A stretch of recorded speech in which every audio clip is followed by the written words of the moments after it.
Эртний уламжлалт иргэншлүүд нийгмүүдийг харангуут буддизмтай адилхан сургамжууд маш их тархсан байдаг. Тэрэн дотроос одоогийн Мексик улсын төв болон өмнөд Америкийн тэр нутаг дэвсгэр дээр амьдардаг байсан 10-аас 11-р зуунд амьдардаг байсан Толтек гэдэг хүмүүсийн сургамжуудыг заадаг нэг багш байгаад байдаг. Тэр нь Дон Мигель Руис Jr. гэж хүн байгаа. Аав нь Дон Мигель Jr. байсан, хүүхэд нь бас одоо Дон Мигель Jr.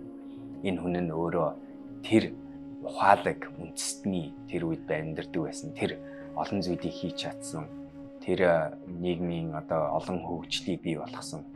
Энэ Толтек гэдэг ард түмний сургамжийг одоо өөрийнхөө номоор дамжуулж биднэрт хүргэдэг юм зохиолч байдаг. Дон Мигель Руис Jr.-ийн 4 Four Agreements гэж байгаа, Fifth Agreement гэж бас гарч ирсэн. Өөрөө 20-30-аад ном бичсэн хүн байгаа. Энэ ном болгоно нь яг тэр Толтекуудын үндэсний сургамжуудыг амаар дамжуулж заадаг байсан. Аваасаа авсан сургамжаа өөрөө ингэж дамжуулж хийдэг хүн байдаг. Тэгээ энэ хүний дараагийн ном буюу Mastery of Self, өөрийгөө мастерлах гэдэг номыг өнөөдөр би ярих гэж бодлоо. Сайхан дуусгасан. Толтек гэдэг энэ хүмүүсийг үгийн өөрсдөө юу гэж тайлбардаг байсан бэ гэхээр тэд нэр амьдралын артист гэж өөрсдөө нэрлэдэг юм байна. Амьдралыг бүтээгч нар, амьдралын уран бүтээлч нар гэж өөрсдөө нэрлэдэг байсан.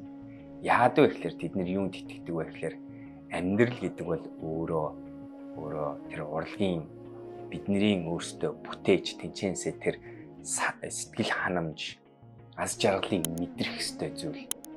Тэгээд энэ хүмүүс бас өөрсдийгөө бас read people гэж нэрлэдэг байсан юм байна түүхэндээ. Тэр нь юу гэсэн үг вэ гэхээр боловсралтай хүмүүс. Тэмч болохоор энэ Толтекууд тухайн үедээ тэр үед маш хүчрэхэд нийгэм, эдийн засгийн хөгжлийг бий болгож чадсан ийм үндэстэн байсан байна. Тэгээ энэ хүмүүсээс энэ гаргаж авсан сургамжуудыг маш энгийн хэллэгээр өнөөдрийн бидний буддизмд заадаг, философид заадаг сургамжуудыг маш энгийн хэлбэрээр бидэнд хүргэж байгаа энэ ном нь энэ арга нь өөрөө энэ сургамжуудыг Руис биднэрт энэ номоор танилцуулж өгч байгаа. За номоос эхлэнгуут хамгийн түрүүн ярьж байгаа асуудал нь болохоор би тэгээд дөнгөж бас сарын сургалтандаа өөрөө ярьжсэн зүйл байдаг, сэтгэл зүйч нарын ч гэсэн ярьсан зүйл байдаг. Тэр нь юу юм гэхээр эхлээд болохоор бид нар ном эхлэхдээ аюу сонирхолтой энэ түүхийг би бас бодсон нийтлэл болгож бичнэ гэж бодож байгаа. Тэгээ бид нарт өгж байгаа төсөөлөл нь энэ байгаа. Та өөрийгөө ийм зүйл төсөөлдөг гэж байгаа. Тэр нь юу гэхээр та нэг юм том үчлэг дээр хүрээд ирлээ. Тэгсэн тэр үчлэг дээр ингээ харсан чинь тэр үчлэг дээр байгаа бүх хүмүүс бүгдээрээ согтуу байна гэж төсөөл. Та ганцаараа ирүүл хүн байна гэж. Тэр хүмүүс тэр үчлэгт байгаа арх тэр өвдөж ууж байгаа юмнасаа согтуурсан. Бүгдээрээ өнөөдөр эрүүл ухаангүй байгаа хүмүүс. Тэгээ та тэр хүмүүс дотор ороод тэр хүмүүстэй ярих гэж оролддог. Тэр хүмүүс юу бодох вэ? Тэр хүмүүст та юм тайлбарлах гэж оролддог. Тэр хүмүүсээс юм сурах гэж оролддог. Эсвэл тэр хүмүүст юм заах гэж оролддог. Ямар байх вэ гэдэг төсөөлөөч гэж хэлж байгаа. Өөрөөр хэлбэл нөгөө бидний яриад байдаг амьдрал гэдэг чинь matrix. Бид нар өнөөдөр сохорцсон явж байдаг. Өнөөдөр бид нар амьдралынхаа олон шууган чимээн дотор согтож төөрсөн байж байдаг гэдэг нөхцөл байдлыг бид нар санаж байгаа. Тэгээд зохиолч маань биднэрт энэ номороо яаж байгаа гэхээр өөрийгөө мастерлах гэдэг ихний алхам нь тэр согтуу орчинд байгаа шүү гэдгээ таниад тэг өөрийгөө согтсон байна уу, эрүүл байна гэдгээ таньж эхлэх нь айгуу чухал гэж энэ айгуу гоё юм төсөөллөөр энэ номыг хэлж байгаа. Энэ зүйрлэлээр бид нэр хэлж байгаа нь айгуу сонирхолтой санагдсан. Тэгээд энэ ном тэрнээсээ чаашлаад миний ярих дуртай бид буддийн сэтгэл зүйч нарын, сэтгэл судлаач нарын шинжилгээ ухаанаар батлагдсан нэг зүйлийг ярьж байгаа. Тэр нь юу юм гэхээр ер нь өөрийгөө мастерлах гэдэг бол өөрийгөө явж хайрлах асуудал яригдчихэж байгаа. Тэгээд өөрийгөө хайрласныхаа дараа бусдыг хайрлах.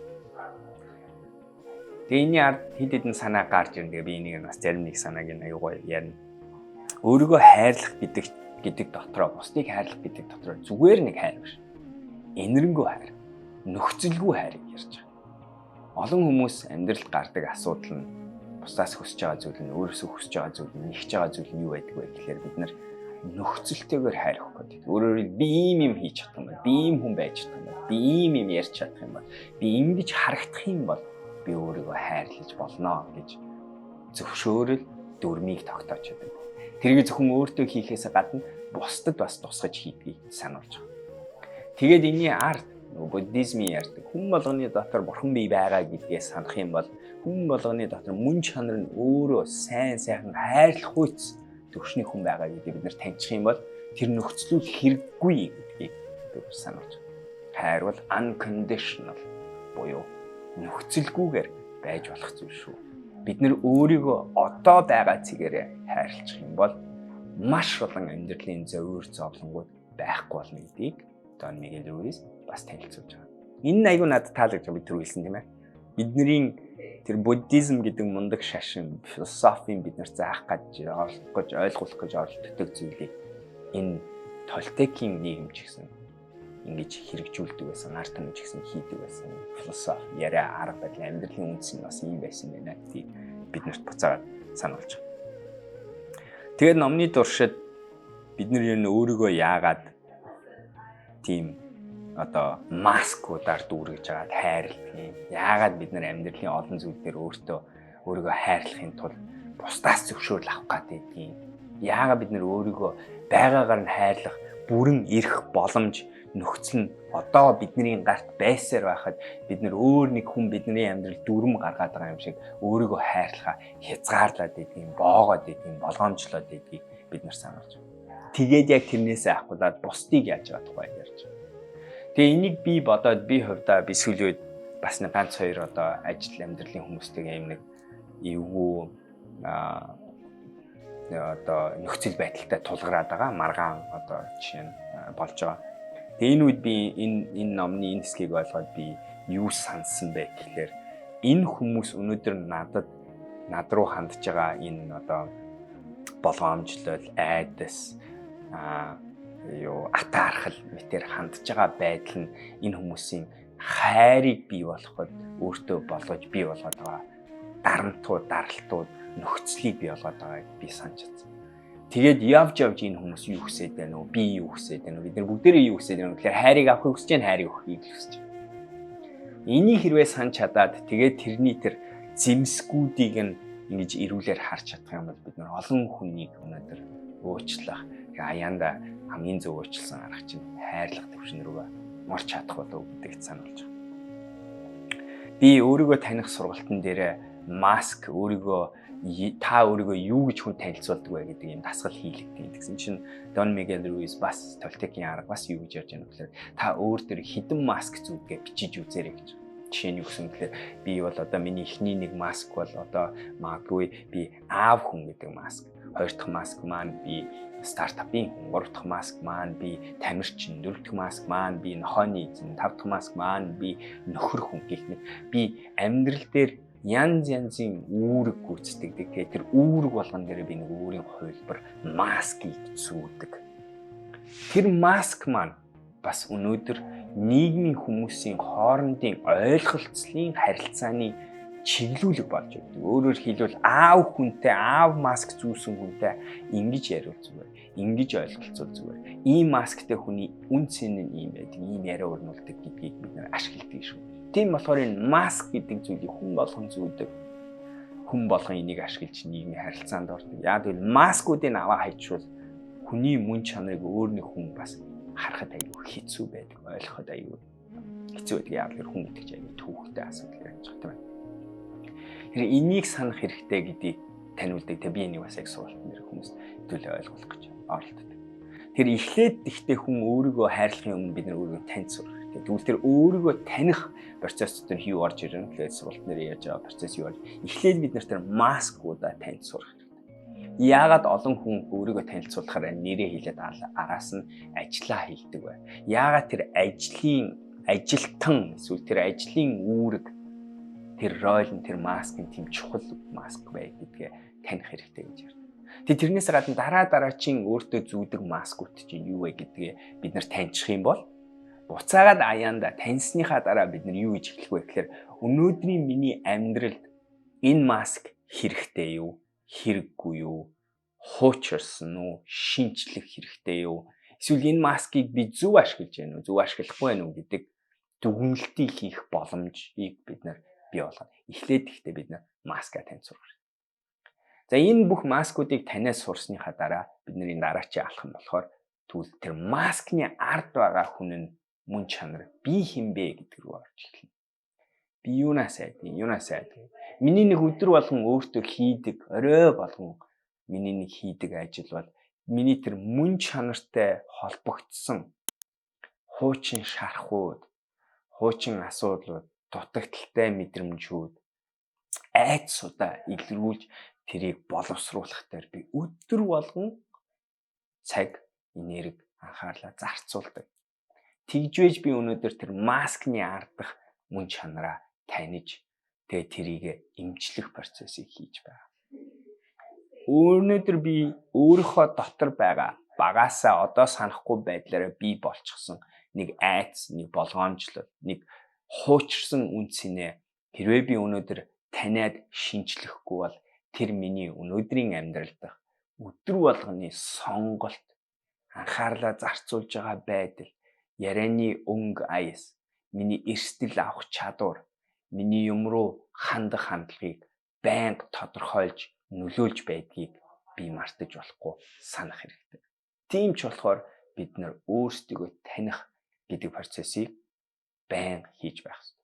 Тэгээд тэрний хажуугаар би сургалтандаа ярьдаг нь өөрийгөө бүтээх гэдэг процесс руу бас хослуулж орж эхэлнэ. Тэгээд би сургалтын дээр энийг хэлдэг шүү. Хүмүүс дандаа асуудаг.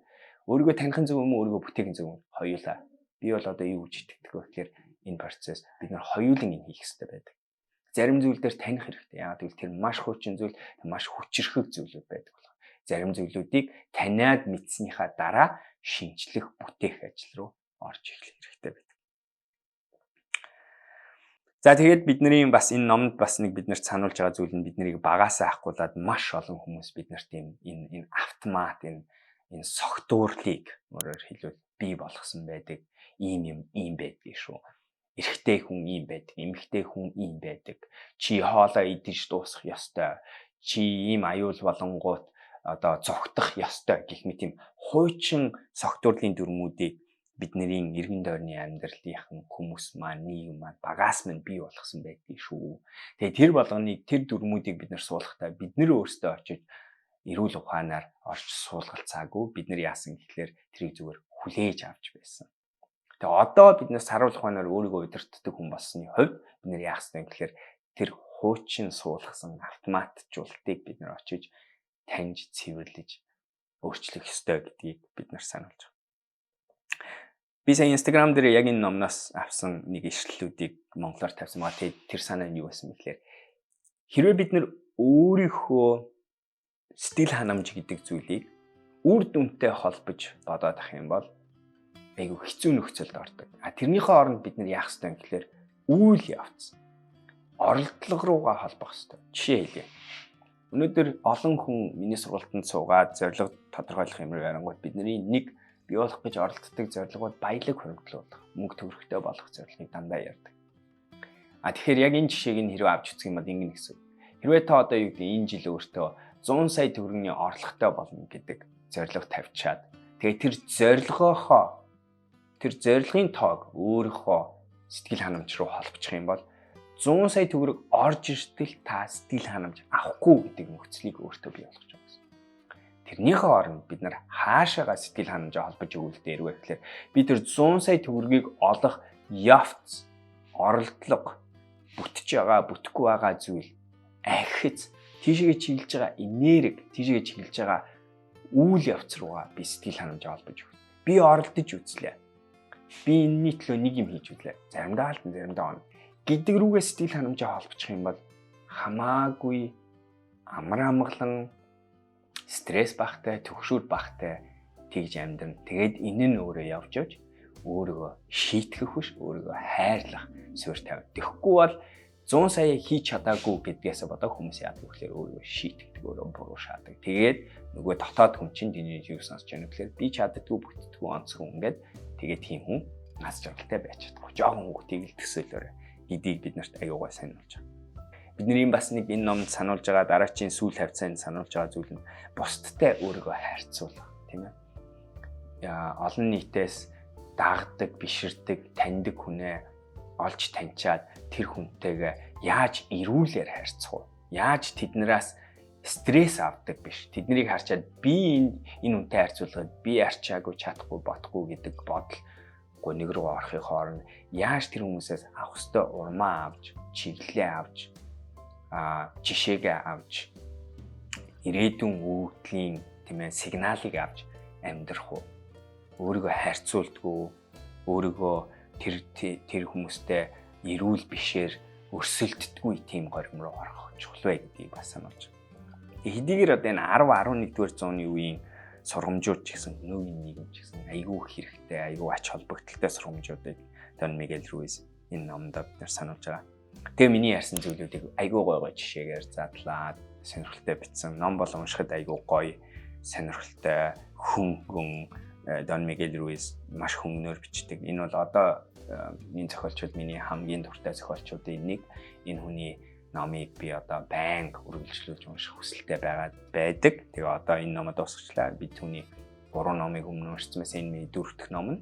Тэгээ би хэлжсэн өөрөө 20 гаруй ном бичсэн болохоор унших юм зөндөө байгаа. Тэгээд уншиж ном болгоноос нэг зүйлийг сурч амьдралдаа хэрэгжүүлээд тэгээ нэмэгцээр байгаа тохиромжлолаараа өөрөө би энэ хүнээс маш их юм сурна гэдэгт итгэж байгаа. За өнөөдрийн номны танилцуулга The Mastery of Self, Don Miguel Ruiz Jr. гэдэг хүний дараагийн номыг танилцууллаа.